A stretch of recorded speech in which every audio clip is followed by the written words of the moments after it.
Hey, what's up? My name is Jam, and I'm here to talk about the Real Houses of Nairobi, episode 10. Oh my god, that means we're almost done. That means we only have like 11, 12, 13, 3 or either 2 episodes, and then the reunion. And then I keep thinking about the reunion, and I'm like, who is going to host this reunion? And the only thing I can think of is I do not want these 3 people to host the reunion because I've seen them host Nairobi Diaries, and they didn't do a good job.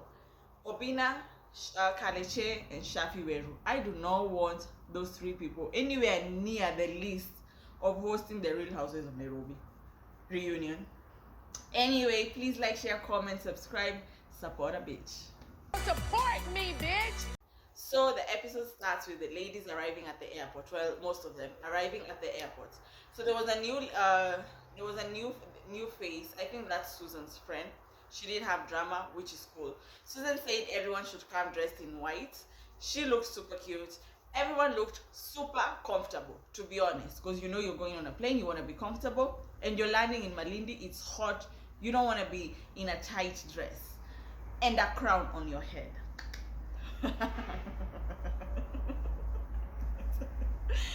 They pop champagnes and then they're waiting for Vera, and then Vera comes. At least she wasn't very late, to be honest. So she had a tight dress, crown on her head. She's trying to get into the plane with the crown. She cannot. So everyone's like, just remove the crown, sit down, and then you put the crown after you sat down.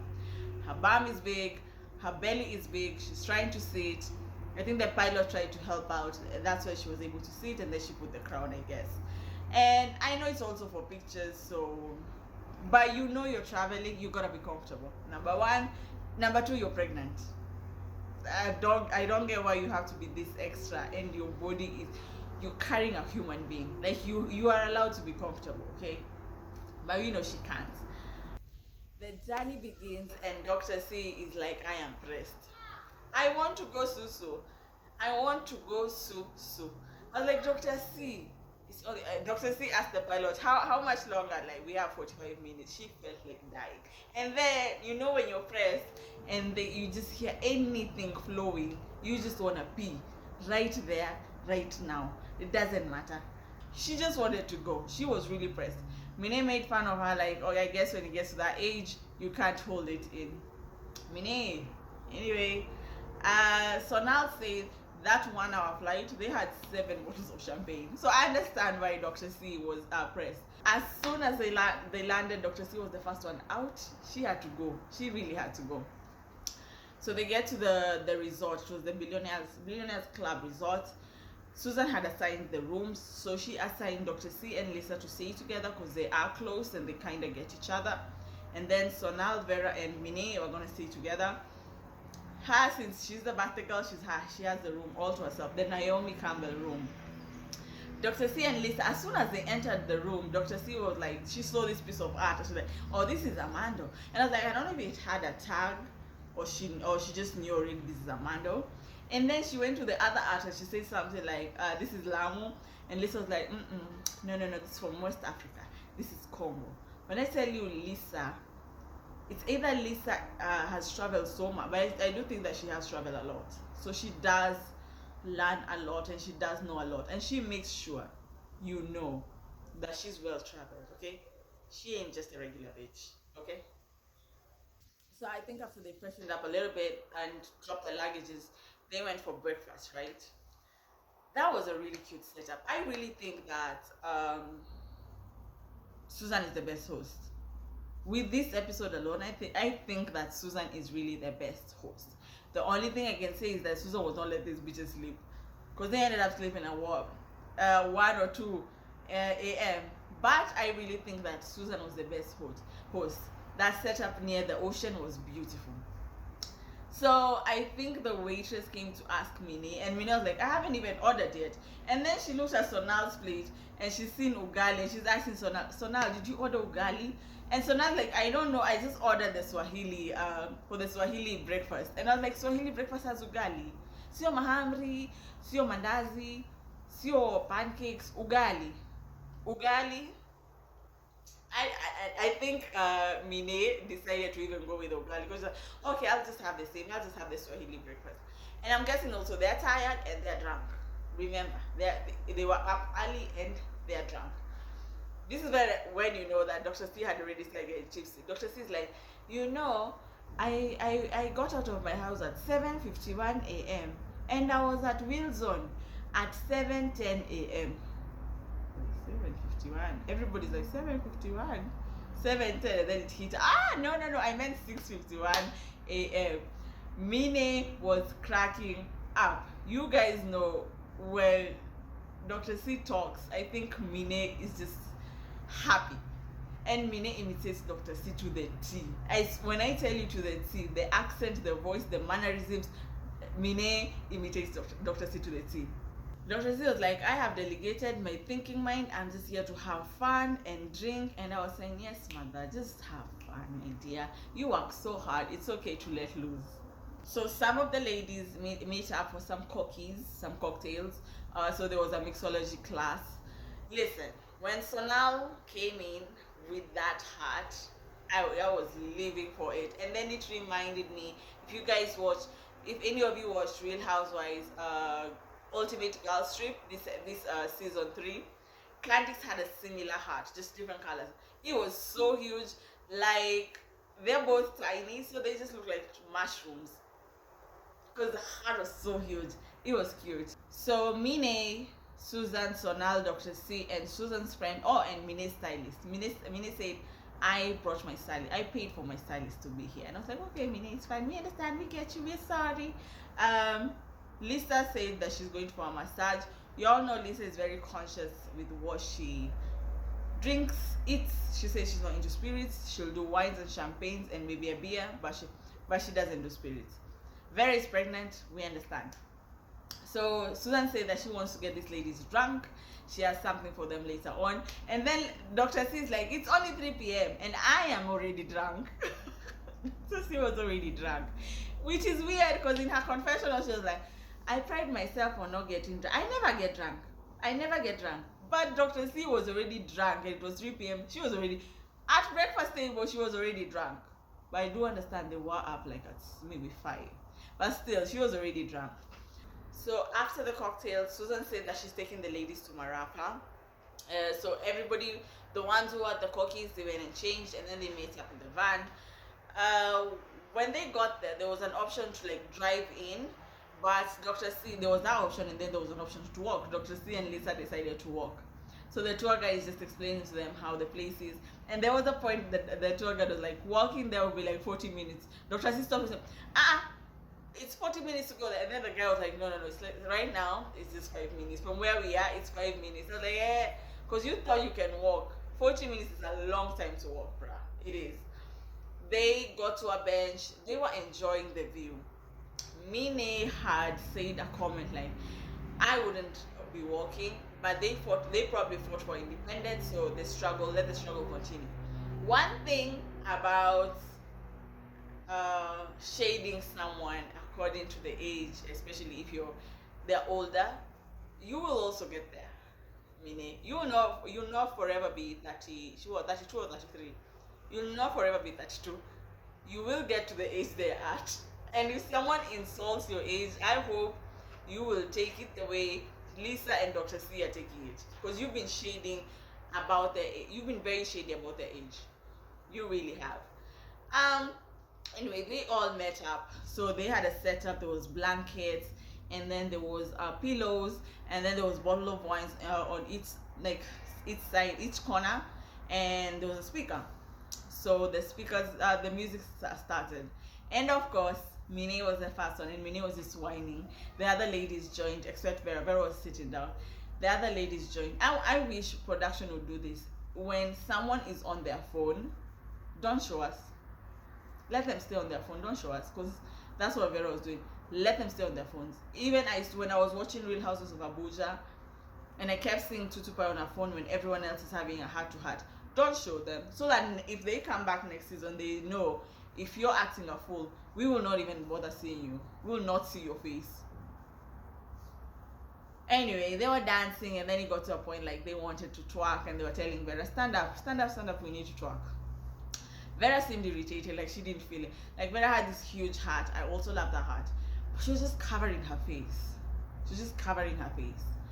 Vera was like, I have to charge for this for teaching these people how to twerk. Anyway, she did. She was a good sport. She stood up, started twerking. Vera's ass really twerks, really moves, claps. Dr. C was like, it's like an earthquake. Even Minnie was the same. And then productions was really shady. They were shaking it. They were shaking the room, shaking the table. So there's a guy named Louis. So Louis is talking about the wine. So Lisa said that they came with Louis from Nairobi, and the wine they're drinking, he's part owner. So I think he was explaining about the wine. And then Susan starts talking about her turning 40, how she was in panic mode when she turned 38. She was like, damn, I'm turning 40 very soon. I'm closer to 40 than I am to 30s. She's just telling us, she was telling them how she feels and how she felt before. Everyone is giving her encouraging words, complimenting her, advising her. While this is happening, Sonal gets a call from KK Security. Like, hey, just call home, something has happened.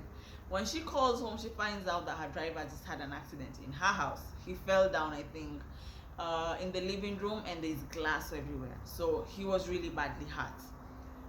She was going back and forth. She was with the ladies, and then she like steps aside and goes and talks to the phone. She came back, sat next to Vera. Vera could hear, so Vera was like, what's up? And then Sonal told her, my driver just got into an accident. And then she stood up and left again. Sonal stood up and left again. Came back, Mine noticed, and Mine was like, what? No, Sonal was talking on the phone, and Mine heard.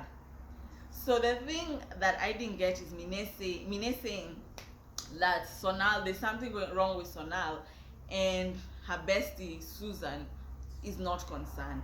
I don't think that it's not that she was not concerned. She was just living her life. She was probably tipsy. So we can't hold it against that. Like, I feel like if I'm having fun, yes, I might see there's something wrong with you, but sometimes I might not see it. And if you don't come and tap me and tell me, yo, this and this is happening, I'm not gonna know. Susan was the other side having fun, Louis singing for her. And Susan has a thing of men singing for her, because most of her whatever's the one at Mawimbi, there was someone singing. Susan has a thing for that. Someone is singing for her. She's also tipsy. She's enjoying life right now. Of course, she might not notice if something's wrong with Sonal. You'll just think, oh, she's just going and talking to the phone. If you don't tell me at that moment, I'm not going to understand. So Mine is saying that Susan doesn't care. I don't think that was the right thing to say. For me, that wasn't the right thing to say. Anyway, Mine was a good friend. She took Sonal to the side, and they made sure they settled it. They handled it. So Sonal had talked to her ex-husband. Her ex-husband went and checked on the driver. So the driver ended up just breaking his hand. Luckily, it was just that, and it wasn't something fatal. They come back after that is settled. It's already evening. They stand up and they're like, let's take a picture while the sunset is going down. It had already gone. So they decided to just take a picture and scream. So they screamed and took a picture. So they're heading back to the hotel. Minnie says that she's really tired. Like she said she was dozing off in the van. Like she was holding her champagne, but she was still like this. She was tired. So she said she's not going to make it for dinner. So they get to the hotel. Dr. C and Lisa were the first one at the dinner table, and Lisa was pissed. And I'm like, Lisa, if you want to eat, just eat. Order your food and eat, to be honest. If you have to sit there and wait for people and complain, then that's your problem. Eat. Order your food and eat. Vera came in with her bodyguard. And Dr. C was like, you know what, I'm going to ask her, why do you need a bodyguard? And she said, to feel secure. To feel secured. Dr. C, at least I think Lisa is the one who asked, are you that insecure? And then she's like, no, I just want to feel protected. I want to be protected. Lisa was like, I get it, you can have a bodyguard, but I just don't want, you can't be like this 24/7. Like, you've come to dinner with the girls. This place is like a private place. Who's gonna touch your bum? Because she said the reason she has bodyguards is because people have tried to touch her bum. I actually get that, because I can imagine when she goes to public places, everybody wants to touch her. Everybody wants to feel her ass. You know how men can be just perverts. So I get her saying why she needs a bodyguard for that. But the thing, Vera, is you're coming to a space where there are like 6 ladies. We are sitting at a dinner table. Who is touching you there? No one is touching you there. So that means you don't need a bodyguard. In her confession, she's like, I have 6 bodyguards. For what? You're not that important. I get you saying people try and touch you and all this. I get that when you're going for maybe hosting those club hostings that you do. That part I can get why you would have a bodyguard, because you don't want someone touching you, and you can't tell shit to people at that moment, especially when they're drunk. So that part I get. But this part, when you're just chilling with the ladies, we're not gonna understand that. You came with a did you come with a bodyguard at the pajama party? I think you did. Why? Anyway, they're waiting for the other ladies. Vera called Susan, like, are you still coming? She said, yeah, she's coming. So Susan came with her friend. Susan was like, listen, I'm sorry guys, I was really exhausted also, and I'm sorry for being late. Dr. C drank. Now she's not tipsy, now she's drunk. Dr. C keeps talking about the bodyguard thing and like, so what do they do to their bum and all this? So what is the insurance you have on your bum? Should I have insurance on her bum, by the way, Dr. C? Okay. Vera hates when someone is actually speaking the truth and she can't handle it. So she'll always be defensive. So Dr. C is asking her for real, what is the insurance on your bum and all this? She can't answer. She's like, I don't care what she thinks about me and my bodyguards. I have 6 bodyguards. If I worked with all of them, it would be scary. Like, okay, Vera. Okay. Our mama, Dr. C, is the rank. She started blabbing. She started saying how she can't date broke men. She started talking about for Jews, only the mother knows. You're only a Jew if the mother is a Jew. And at first I was like, what the hell is this woman talking about? And Susan is just like, yes, it's true. Susan didn't even know what Dr. C was talking about, but she's just there saying, it's true. And then Dr. C was like, because only the mother knows the papa. I was like, Jesus Christ, Dr. C. When I said it when I was watching this episode, I was laughing with Dr. C, not at her, because that woman was funny. I'm pretty sure when she's watching this episode, she was like, did I say all this? Was it me who was talking like that? So when she's saying that she got late broke man, Vera's like, are you a gold digger? She's like, yes, I'm a gold digger. And then she said, please let your sons marry a gold digger, because a gold digger is a clever woman and all this. This is what I think Dr. C meant. Because Vera said something and Dr. C said, but I already have mine. It's not like I need his, I have mine. So I think Dr. C meant she has worked very hard to have whatever she has. She also has her own money. So before she gets into a relationship with a man, she wants to see if you're the same level or above her. She just doesn't want anyone below her. She's worked hard. Why should she date down? That's what I feel like Dr. C meant. This saying that she's a gold digger and all this, I think that was just the alcohol talking, but I really feel that's what she meant. In her confessions, like, I think the producers were asking her, Vera thinks you're in it for the money. She thinks I'm in it for the money. I got a good spam. I was like, I know she was embarrassed watching this episode. I know she was embarrassed watching this episode. Because even she was like, did I say that? Because some confession was just like, I did not say that. Did I say that? I did not say that. Dr. C was really drunk, but I kind of understood what she was trying to say. I really did. I don't know why Vera said that Dr. C has no say in her marriage. I don't know why because she said that she said that in her confessionals, and then the other thing that she said is broke men can't get it up. You should know. You would know. You would know. So after the dinner, they're heading to the pajama party. So the only person who didn't come for the pajama party was Lisa. Like, she was tired, and the bitch probably slept like at 10 o'clock or 9 o'clock, one of those. So Dr. C was like, before the party starts, let me take a nap.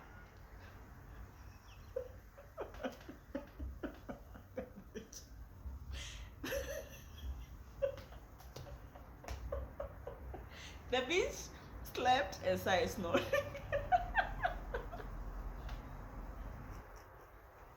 And I think everybody just passed.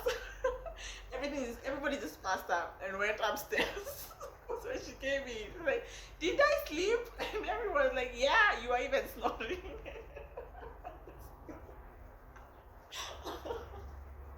And Susan was like, we're not having this pajama party without Dr. C. So I think Susan just knew this girl is gonna make everything more fun. So there is no way I'm leaving her out of this.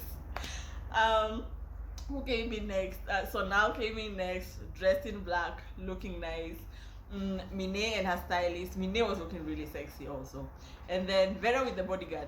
Vera came with the bodyguard. Sonal and Mine kind of shaded Vera, like, what are you wearing? Mine was like, she came in her maternity dress, I guess. I swear, Dr. C made me laugh. So they went to the bar, and what's her name?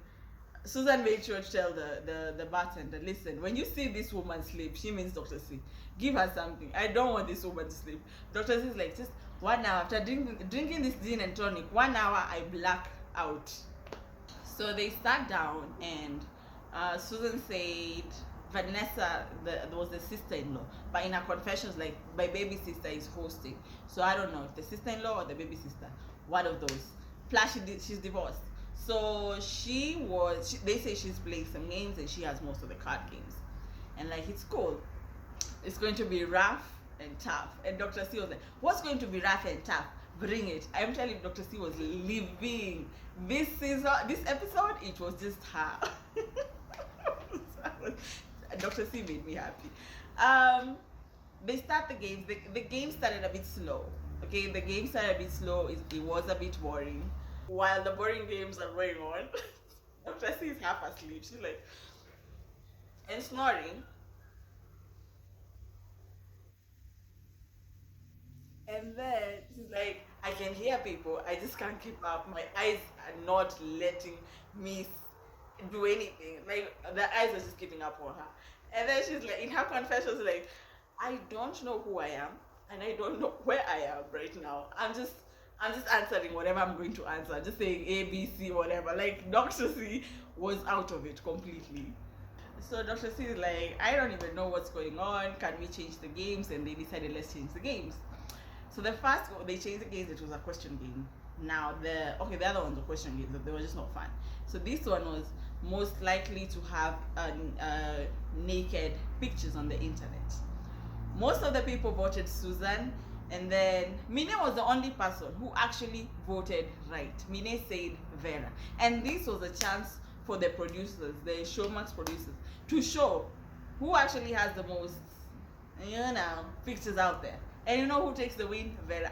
Even Susan was like, Vera, you take the win, right?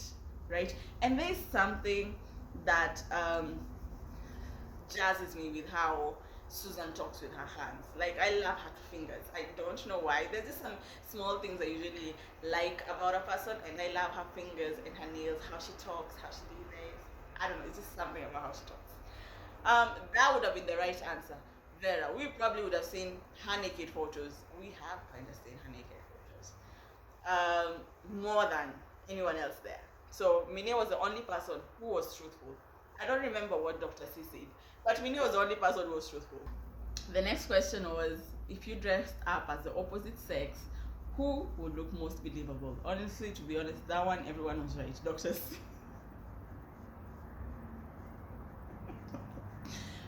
Even she voted for herself. Like, I love that she doesn't take herself so seriously. I really do. She even voted for herself. So that was good. And after she voted for herself, in the confessions, like, did I vote for myself? She doesn't remember anything. And she was drinking, she was saying, now we can go for karaoke. And everyone was just like, what the hell are you talking about? It's like midnight. Past midnight.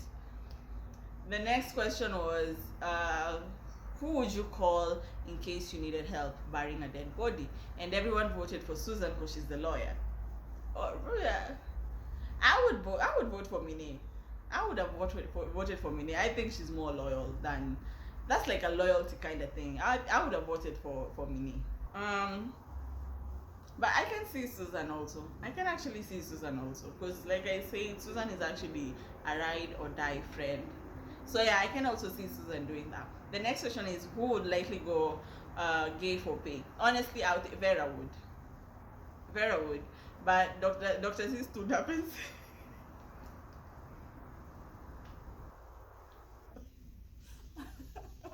Dr. C said that she would also. So